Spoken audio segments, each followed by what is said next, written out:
I'm Sharin Yagar, host of Moms Matter. Joining us today in the studio is Dr. Naya Latu, who is a scholar on anti-Semitism, has her PhD from UCLA, and is really concerned about the K-12 curriculum. And she's joining us today to see what we as parents can do to combat this hate in our schools. Thank you for all the great work you're doing, and thank you for taking the time to join us before you run off to the airport to go back to New York. Thank you so much for having me. It's a really important topic. You know, a lot of times people think that the problem of anti-Semitism is really only a problem in the universities. But the truth of the matter is that the problem of anti-Semitism, and something that I cover, something that I study, in addition to the history of anti-Semitism, is where is anti-Semitism popping up? Where is it manifesting, and how is it manifesting? And I have to tell you that we have been sleeping, and that is that anti-Semitism has been very much alive in curriculum, especially in the state of California, in K through 12 schools. And that is something we must spotlight. So I'm really grateful to you that you've decided to devote time to this really urgent topic. Parents must know, government officials must know, it's really important. Well, what are the types of trigger warnings? What are you seeing that's alarming to you? So in the state of California, the Jewish community as a whole was tipped off, I would say around the time of COVID of 2019-20, that there's this ethnic studies curriculum that it's inching its way to Governor Newsom's office. And if he would sign it and mandate it and approve it, this ethnic studies curriculum would then be taught in high schools. And so people started to look at this ethnic studies curriculum. And when they started to actually look and examine what was being taught, what is being taught in this curriculum, in addition to the fact that America is a terrible place, the West is colonial and genocidal, is a terrible story, a terrible narrative about Zionism in Israel. Zionists are racists. Israel is a settler colonial state. Israel functions like a new Nazi state. And so Jewish groups, rightfully so, they were alarmed by what they saw. But I want your viewers and listeners to know that the ethnic studies curriculum was not born in the year 2019. It's over 10 years in the making. We didn't know about it, but it was being put together by, and I say in quotes, educators, but really they're educators, they're masquerading as educators, they're activists. They're activists with a goal. They have a very specific goal, and they're very good at what they're doing. They're teaching our children that there is a good and a bad in this world. But the way that they're teaching that there's a good and bad is through this binary perspective, oppressed and oppressor. And Jews right now are on the side of the oppressor. Jews are white, Jews are privileged, Israel is a powerful country. And you know what? Israel is a powerful country. And Jews are successful in America. I mean, we could talk about this later. And I tell students all the time, don't apologize for our success. But so that's what's happening, is that this curriculum, this type of education, which is being basically sanctioned through the ethnic studies model curriculum, is also part of DEI training, by the way. It's also part of CRT, which is critical race theory.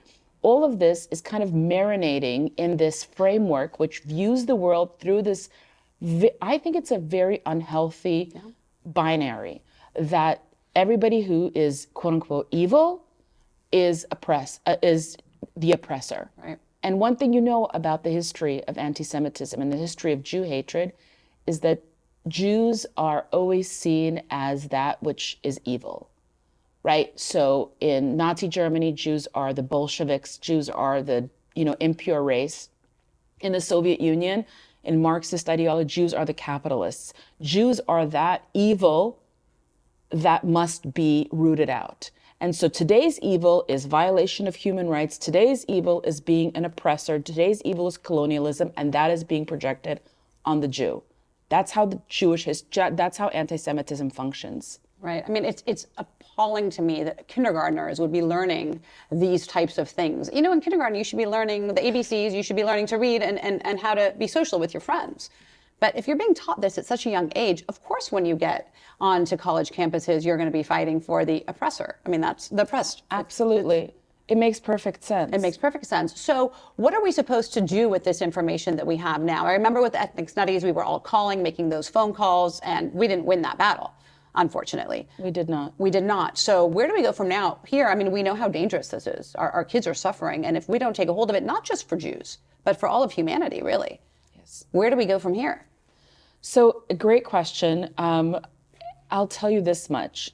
I work with many parents, especially in California. Parents are mobilizing, and they literally are pulling their kids out of schools right now because the administrators are not listening. The administrators are not. I'll give you a case study in the Sequoia Unified School District, which is in Bay Area, and in it are the Atherton Menlo Park high schools. Parents sent me through via email some documents that their children were learning in an ethnic studies classroom and in a world history classroom.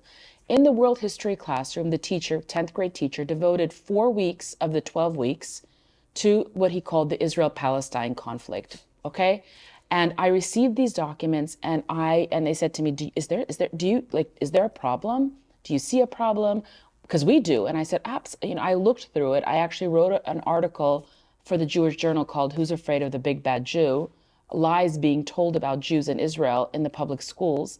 And I went through the documents and with a fine comb, and I was like, okay, one, there's so many historical inaccuracies.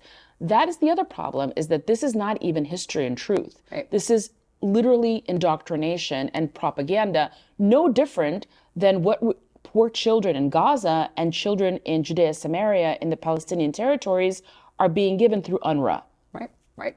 In America, right. That they're given this. And so the parents, they're trying to schedule meetings with the principals. Every meeting gets put off. There's this tactic. And so I spoke to a few parents, and they're just pulling their kids out. There's this kind of debate always. Can we still change the institutions? Are they salvageable? Can we save these schools, these institutions of learning? Or do we say goodbye and create our own institutions? And I have to tell you, I'm of the opinion right now that we have to go and create our own institutions. And they're happening. So we create our own institutions, but what happens to everyone else who stays in those institutions that's been indoctrinating? They're being indoctrinated, and they're going to move up to become senators and congressmen. I mean, how do we make sure that this curriculum does not go through? And that's the tragedy. That's the tragedy, with when Jews flee spaces, when Jews leave spaces, those spaces actually become even more unhealthy. Arthur Miller, the playwright, wrote a play in the 90s called Broken Glass. And in the play, there's a Jewish man, and he's he's ill, and he's screaming, and he says, "Don't you understand? When the last Jew dies, the light of the world goes out." And it's not because, oh my God, we are this amazing people. But, this is another thing that I stress in my study of anti-Semitism. In addition to the Jew being the canary in the coal mine, anti-Semitism is an alarm system. It goes off to tell you that something else going on. And what you're saying is, okay, we leave these spaces, we're okay, but what about all those people? What about, aren't we here to also better the universal message?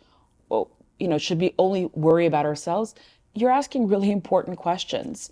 But, to really have the change that we must have within these institutions, we have to re-examine and go back to basically whether postmodernism and post-colonial studies and decolonization, all that language is actually has produced this framework that views the world through the lens of, again, oppressor and oppressed. We have to go back and change all that history that has really influenced and shaped the educational institutions. I don't know if that can be done.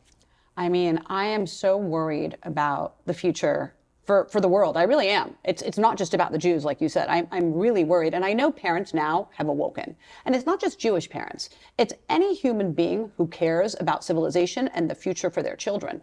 They don't think that this is a just education system, right? So there has to be a way that we can dive in. There has to be a way that we can petition this, that we can change this, that we can move things, shake things up, can't we?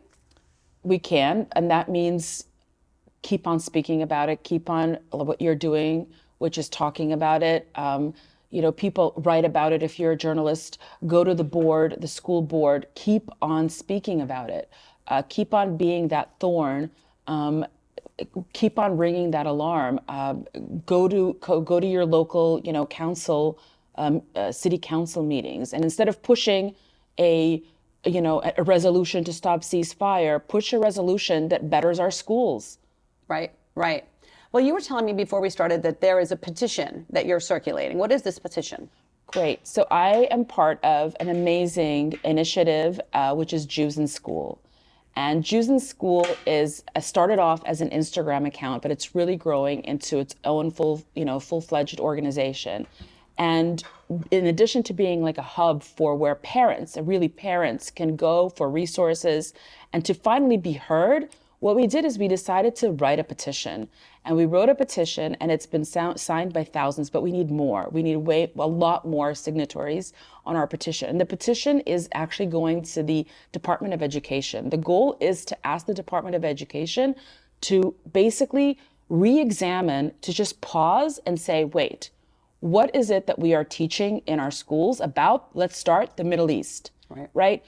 Take a pause and actually re-examine all the curriculum. Because I have to tell you, one of the biggest, I think, is the curriculum. So that petition, and we really need more and more people to sign it, is asking the State Department to really focus on K-12 and high schools in this particular case, to understand that the anti-Semitism is no longer just a problem within the university, but it's a problem in high schools. Jewish students do not feel safe in high schools. And what I mean by safe, I literally mean physically and mentally and emotionally, right? So this petition really aims to ask the Department of Education to really re-examine, to actually even pull some of this terrible curriculum off, have third-party actual historians, not indoctrinators, actual educators well-versed in the history of the Arab-Israeli conflict, well-versed in the Middle East and that region, to take a look and see, is the narrative that's being propelled in K-12 schools, is it actually fomenting hatred? Because it is. Right. And that's terrible. And so we should all be signing this. So I'm going to get the link and we're going to post it. And it should be circulated. All mamas should be circulating it with their friends. And we should all sign this because it is the future of our children. And we want a better future for everybody. Absolutely. So that is one key way that people can actually help. The more people that sign this petition, the more serious that the State Department is going to take it. But also, we want to create a space for parents, because parents they're scared. Yeah. Rightfully so. And they want to feel that there's something they can do, and they can. So sending stuff to Jews in School, which amplifies and shares on Instagram so much of this terrible, terrible, alarming material that Jewish students are being forced to sit through in their schools, and signing that petition is key. Right. Wow. Well, thank you. Thank you for being an activist and a real educator. And we really admire all the great work you're doing. And we're all going to sign this document, and we're going to do everything we can to hopefully get real information out there rather than misinformation, and stop this hate. There should be no hate of any kind out there in our education system. Thank you. Thank you, Dr. Leff, for joining us. Thank you so much for having me. Thank you. And you saw it all here on Moms Matter, and we'll see you next time.